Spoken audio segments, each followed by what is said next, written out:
La historia de la aparición y evolución de los derechos humanos comienza en la Edad Media. Los documentos de esta época son privilegios que el monarca concede a un grupo de habitantes de una región. Se refieren a ciertos derechos o libertades, de ahí que se les suele considerar como simples precedentes de los derechos humanos. En Inglaterra se dieron lugar célebres documentos durante el siglo XVII, la Petition of Rights, la Ley de Habeas Corpus y el Bill of Rights. Este último, por la extensa gama de derechos y libertades a que se refiere, constituye una declaración de derechos, aunque esta solo afecta a los ingleses y no afirma que los derechos y libertades pertenecen a todo hombre. En Francia, la Asamblea Nacional aprobó el 26 de agosto de 1789 la Declaración de los Derechos del Hombre y del Ciudadano. A partir de ese momento y durante todo el siglo XIX van apareciendo las constituciones de los diferentes países. La Constitución mexicana de 1917 y la alemana de 1919 son las primeras en incorporar los derechos económicos, sociales y culturales. La Organización de las Naciones Unidas, creada por la Conferencia de San Francisco de 1945, redactó un Código de los Derechos del Hombre, tarea que culminó con la aprobación de la Asamblea General el 10 de diciembre de 1948 de la Declaración Universal de los Derechos Humanos.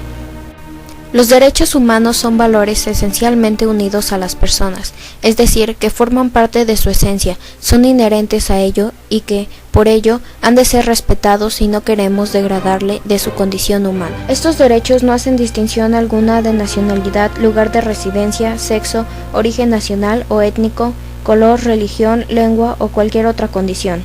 Los derechos humanos tienen como características son imprescriptibles, es decir, no pierden su vigencia o validez por el simple transcurso del tiempo. Son inalienables, es decir, no transferibles.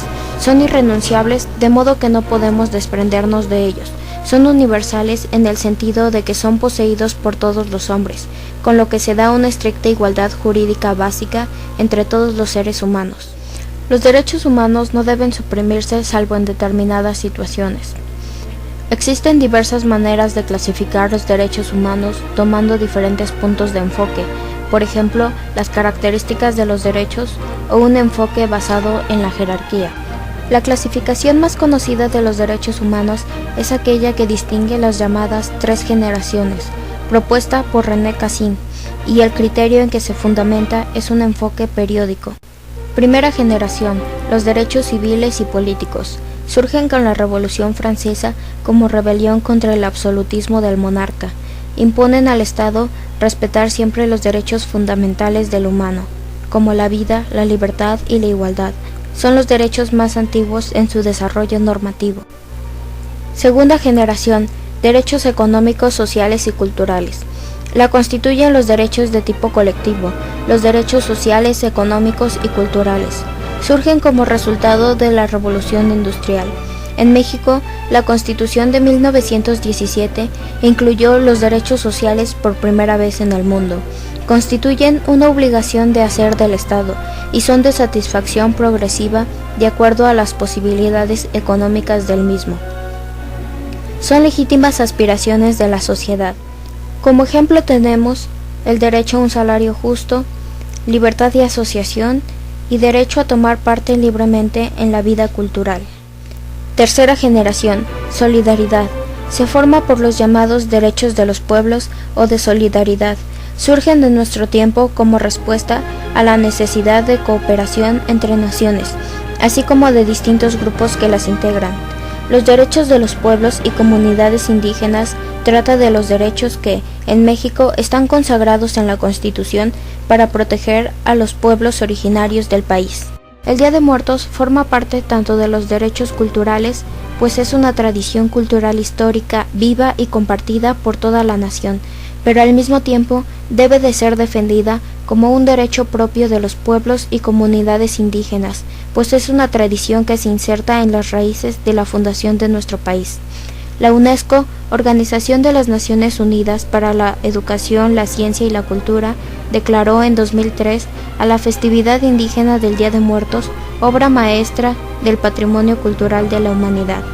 Esta festividad representa uno de los ejemplos más relevantes del patrimonio vivo de México y del mundo, así como una de las expresiones culturales más antiguas y de mayor plenitud de los grupos indígenas que actualmente habitan en nuestro país. Los orígenes de la tradición de Día de Muertos son anteriores a la llegada de los españoles. El acto de morir era el comienzo de un viaje hacia el Mictlán, el reino de los muertos descarnados o inframundo, término que los españoles tradujeron como infierno. Este viaje duraba 4 días. Al llegar a su destino, el viajero ofrecía obsequios a los señores del Mictlán, Micantecutli, señor de los muertos, y su compañera Mictecacihuatl, señora de los moradores del recinto de los muertos.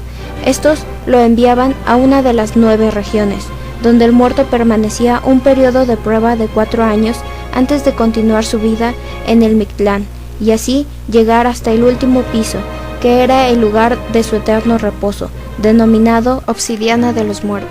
El festival, que se convirtió en el Día de Muertos, se conmemoraba en el 9º mes del calendario solar mexicano, iniciando en agosto y celebrándose durante todo el mundo. El altar de muertos es un elemento fundamental en la celebración.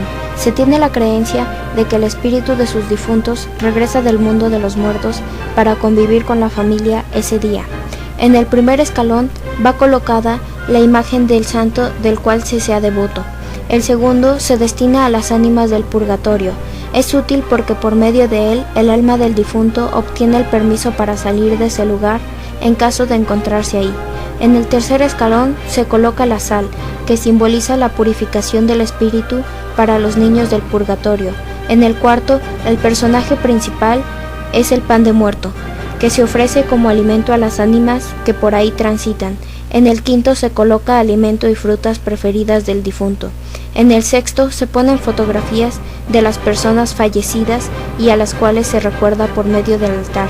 Por último, en el séptimo escalón se coloca en forma de cruz semillas o fruto como el tejocote y la lima. Al ser México un país pluricultural y pluriétnico, tal celebración no tiene un carácter homogéneo, sino que va añadiendo diferentes significados y evocaciones según el pueblo indígena o grupo social que la practique, construyendo así, más que una festividad cristiana, una celebración que es resultado de la mezcla de la cultura prehispánica con la religión católica.